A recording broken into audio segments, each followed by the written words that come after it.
Battle Pass, free-to-play, 45-minute campaign, Fortnite. These are all the pillars of the live service model that has now been part of Call of Duty for the last 5 years. This is a very hot topic these days as far as if it's a good or a bad thing for the franchise. So today we'll be answering the question, did live service ruin Call of Duty? And in order to do so, we're going to have to take a look at the history of DLC and post-launch content in COD. That way we can make a comparison to the current model.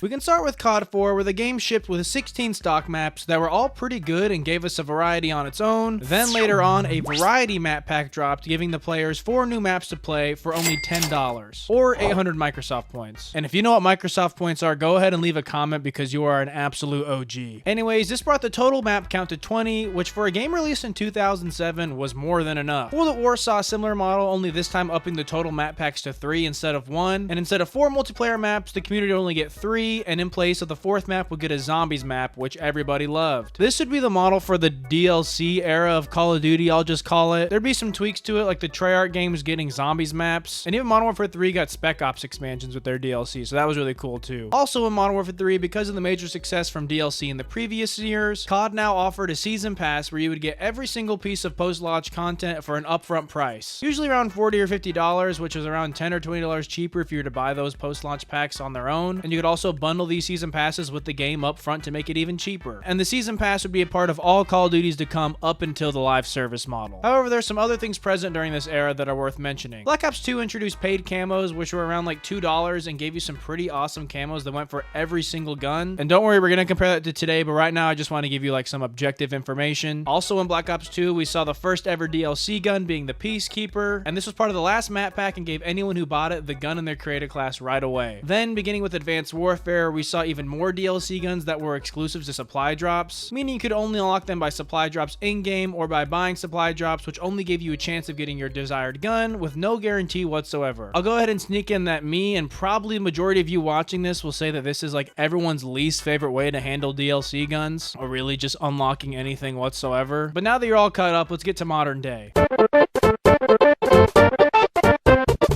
So despite the major backlash you had with supply drops, Activision learned that people really like customization, and seeing the success of Fortnite and their Battle Pass, Call of Duty thought they would take a stab at that model, with Modern Warfare 19 being the first installment under the live service model. This means you pay full price for the game up front, but now there is an optional Battle Pass post-launch for another $10 or 1,000 COD points. And without the Battle Pass, the character customization was not near as fun if you're like into that. I personally don't really care about that, but for those who do, it would definitely like make you feel left out. Also on top of this, there are now exclusive bundles, blueprints, and skins that are only available in the store, locked behind a paywall. Luckily, these are strictly cosmetic with no advantage to the player whatsoever, except for when they're not. I have an entire video dedicated to pay-to-win items, and I'd like to think that for the most part, these things were unintended or just bugs, but regardless, these things were inexcusable and should never have made it to the game. These elements would only keep getting more and more successful after the introduction of Warzone, which would come just 4 months after the release of Modern Warfare 19. We all know Warzone was free to play, and the entire marketing goal is to get these free-to-play players to eventually empty their wallets on not only the new season's Battle Pass and new bundles, but also the base game. The reason for that was we all know that Warzone is a very meta-oriented game, and for the most part, Warzone is not the most optimal way to level up your gun, meaning multiplayer is a much better option for doing so, especially with later installments such as Vanguard and Cold War where you had like 90 weapon levels per gun. Anyways, enough about Warzone. We haven't even began to talk about post-launch content with this model. Well, now everything post-launch comes in the form of a free update. That's great, right? Well, no, not really. Let me explain. Modern Warfare 19 shipped with 20 maps, which sounds good on paper, but when you consider that 3 of those were ground war maps, aka sections of the Warzone map just copy-pasted with a death barrier around them, and 7 were gunfight maps, which are super small 2v2 maps that I swear you could design in a single day, that left us with a whopping 10 stock core maps at launch. And mind you, this is also in a game where the maps were universally despised by the community. However, over the course of the game's life cycle, we would eventually get nearly 20 additional stock core 6v6 maps added to the game, bringing the total standard map count to almost 30, and over 40 if you really want to count gunfight and ground war maps too. And this is great and all, and this time I actually like somewhat mean that, but with that many maps ready to go post-launch, I can't help but feel the developers are just gatekeeping content, so that way it makes the player feel like they're getting like all these brand new updates and free content after launch, when in reality they're getting an unfinished product at launch and finishing the game throughout its life cycle. On top of this, some of these are just like really low effort maps because they're just remakes of old maps. I mean, let's take Modern Warfare 23 for example, there's not a single original map at launch. Literally all remakes of Modern Warfare 2 maps, which is fine to bring back these beloved maps, but what about that as a new experience aside from the gameplay? With all this in mind, this results in a very empty game at launch that tricks the player into thinking they're getting a jam-packed experience because of these free updates, when in reality, roughly half of these free updates should have shipped with the base game in the first place. And I haven't even started talking about post-launch weapons. These are a bit more tolerable, and I don't necessarily hate this concept. It certainly beats the supply drop craze, that's like without question. The way it worked was new guns were implemented into the battle pass, but were part of the free section available to everyone.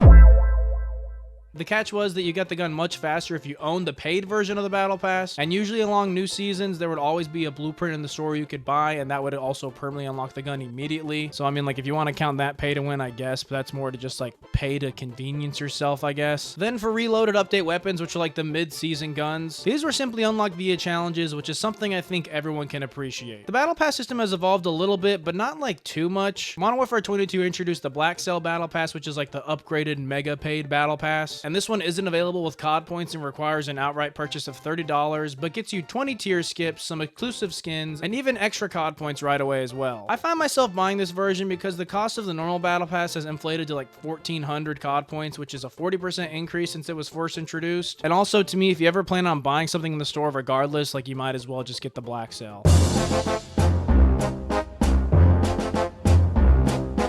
So now that we got the context out of the way for both models, let's go ahead and compare the two. And we can start with DLC and post-launch content. We use the oldest and newest examples here being COD 4 and Modern Warfare 23, just because we've seen everything that game has to offer. So COD 4 launched with 16 maps, and later it got 4 DLC maps for an additional $10. And we're obviously just gonna like ignore inflation here. You can just kind of like fill in the blanks however you want. And now for Modern Warfare 23, we also had exactly 16 maps at launch. However, not a single was an original map. As a matter of fact, these were the exact same 16 maps that launched with Modern Warfare 2 in 2009. But to rebuttal this, we actually got some post-launch love with Modern Warfare 23, with a total of 19 brand new maps post-launch, bringing the grand total map count up to 35. And if I'm being honest, Modern Warfare 23 was probably like the best year under the live service model for multiplayer. However, it definitely still has its flaws. With 19 original maps post-launch, I can't help but to feel extremely cheated. Sure, we got 16 beloved maps from our past, but to use those as the structure for the entire game to come just feels a little bit predatory. Let's go back to COD 4, where the game ships with 16 brand new maps instead of a bunch of remakes. Obviously for COD 4 there really wasn't such a thing as remakes, so just like ignore that. However, this is something I would much rather have at a game's release day rather than something that feels like a remaster but shouldn't. On top of those 16 brand new maps, I'm fine with forking over an additional 10, or maybe it would probably be like $20 today for some of those brand new maps with a couple remasters sneaked in there as well. Despite having 19 maps post-launch, I would argue only half of those maps are actually good or memorable. But in Modern Warfare 23, the post-launch maps that were good were like really good. I'll give them some credit there. But then you have maps like Tanked, which are literally just cut and ripped straight from a Warzone map being Vondel. Again, this is just them being like, oh hey, here's a brand new map for you, when really it's just like